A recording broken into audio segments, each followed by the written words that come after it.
Bon, le débat sur la gouvernance. Qu'est-ce que la littérature nous a appris depuis, disons, une vingtaine d'années sur la gouvernance des frontières? On parle, bien évidemment, au départ, de lignes frontalières qui divisent deux États. Donc, très souvent, les relations transfrontalières et la gouvernance des frontières, c'est en quelque sorte comme deux personnes qui se parlent dos à dos. Les États discutent même pas de leur politique frontalière, parce que dans de nombreux cas, les États, en fait, sont dans des situations où ils veulent garder leur politique frontalière presque secrète. Ils ne veulent pas en parler. C'est un problème de sécurité nationale. Mais cette discussion-là évolue, bien évidemment. Dans les années 80, on va presque à l'inverse de cette vision-là, puisqu'on parle de la disparition des frontières. On parle avec des gens comme Kenichi Omae, par exemple. On a vraiment l'idée qu'on rentre dans un monde où les frontières vont disparaître parce que les mouvements, en particulier marchands, englobent et regroupent tous les États. Donc, on a une vision très différente. Et là, on commence à parler en fait réellement de frontières et en particulier de qu'est-ce que c'est la frontière. Alors, il y a des collègues comme par exemple Ansi Passi, David Newman, James Scott, chacun dans leur coin qui travaillent sur différents sujets autour des frontières et qui développent l'idée que bon, la frontière, bien évidemment, c'est une politique publique. Bien évidemment que la frontière est une politique publique. Elle émane d'un État donné, mais ce n'est pas qu'une politique publique, ça devient un peu plus compliqué que ça. C'est par exemple des frontières qui évoluent dans un système de régions transfrontalières.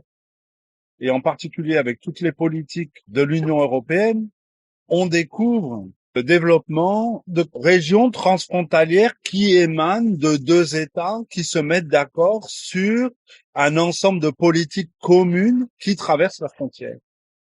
Alors parfois, en particulier en Europe, dans le cas entre par exemple l'Allemagne, la France, l'Allemagne, les Pays-Bas, l'Allemagne et la Belgique, mais surtout l'Allemagne, les Pays-Bas, l'Allemagne, la France, l'Allemagne, le Danemark, il y a l'émergence de régions transfrontalières qui ont des fonctions que les gouvernements locaux de ces États ont décidé de mettre en commun. Par exemple, fonctions d'éducation, fonctions culturelles, fonctions de développement de l'emploi, etc.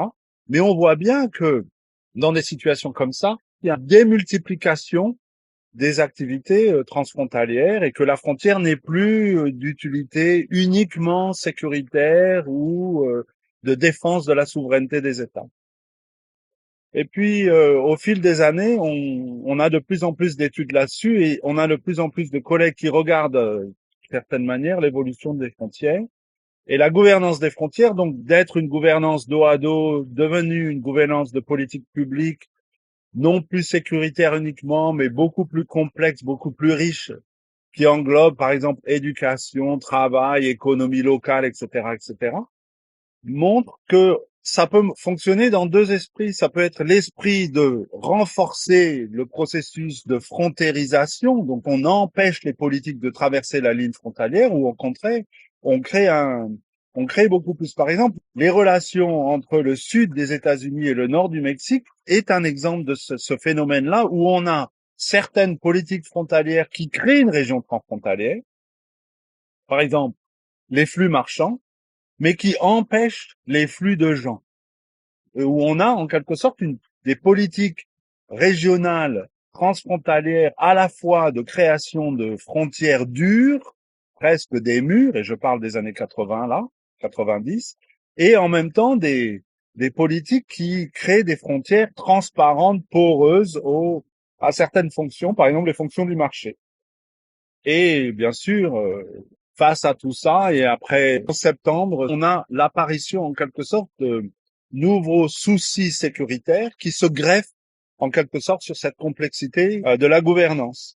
Donc, on commence encore plus à vraiment comprendre que gérer la frontière, c'est une gouvernance complexe d'un ensemble de fonctions transfrontalières, d'un ensemble de politiques transfrontalières qui, bien évidemment, doivent être bien comprises pour être contrôlées. Alors, beaucoup de collègues à ce moment-là ont commencé à parler non seulement de régions transfrontalières, comme des régions particulières qui ont des fonctions différentes. On commence à voir cette littérature-là.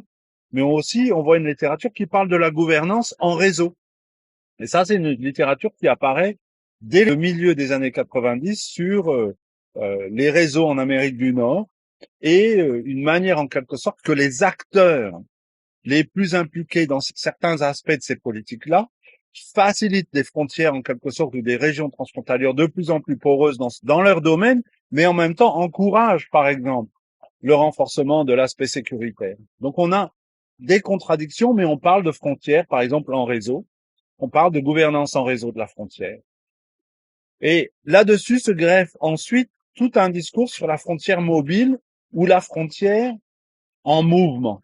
Et ça, c'est très intéressant parce qu'effectivement, c'est un grand débat. Est-ce que la frontière est mobile? Alors, dans le programme de recherche qui se finit maintenant, en fait, ce qu'on découvre, c'est que les frontières sont pas mobiles. Les frontières restent des frontières. Les frontières sont pas en mouvement. Mais il y a des processus qui maintenant gèrent et en quelque sorte filtrent le passage entre le local et le global, le nexus global, c'est-à-dire le marché global au-dessus de tous les États, entre le local et le reste du monde en quelque sorte, qui sont inscrits au sein même des mouvements. C'est-à-dire que, en fait, la frontière a été repoussée jusque dans, par exemple, les modes de production ou dans l'origine des mouvements. Donc, on pousse les frontières, par exemple, vers une individuation de l'autorisation de mouvement. On personnalise en quelque sorte, et pour les services, et pour les biens, et pour les machines, et pour tout ce qui est dans le marché, on pousse vers ces objets en quelque sorte marquants les principes de frontiérisation. Et on fait la même chose avec les individus. Donc petit à petit, on a un raccourcissement en quelque sorte du chemin qu'il y a entre un individu et le droit de voyager de manière mondiale. Alors certains passeports, bien évidemment, autorisent plus de mouvements que d'autres, mais en quelque sorte, les visas se superimposent à ça. Et aujourd'hui, il y a une véritable tension entre la validité d'un passeport, disons, d'un pays donné, et la validité de certains visas avec, par exemple, une imposition, non pas des visas, mais alors l'imposition d'enregistrer votre passeport avec votre biométrie au moment même où vous rentrez dans un pays. Par exemple, moi, j'ai pas besoin de visa pour aller au Japon, et pourtant, quand je vais au Japon depuis cette année, ou quand je vais au Japon en particulier depuis cette année, le Japon collecte toute ma biométrie.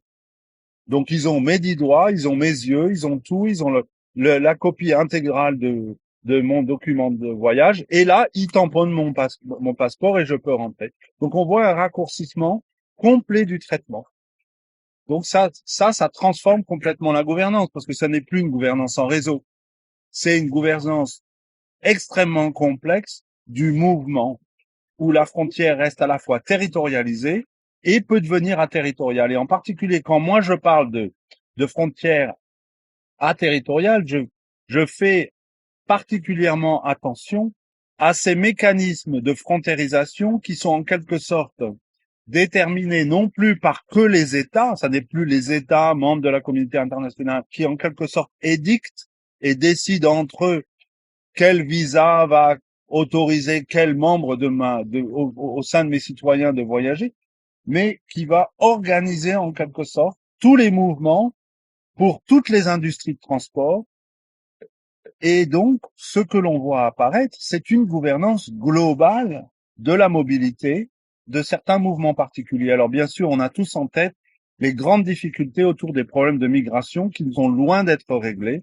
Mais ce qu'il faut savoir, c'est que la migration est bien évidemment le sujet le plus difficile puisqu'il a trait aux humains et que dans de très nombreux domaines marchands, par exemple l'industrie aéroportuaire, que ce soit aéroportuaire ou portuaire, maritime ou aérien, eh bien, il y a des développements de standards qui s'imposent aux États, qui s'imposent aux aéroports, qui s'imposent aux compagnies aériennes. Ça, c'est de la territorialité.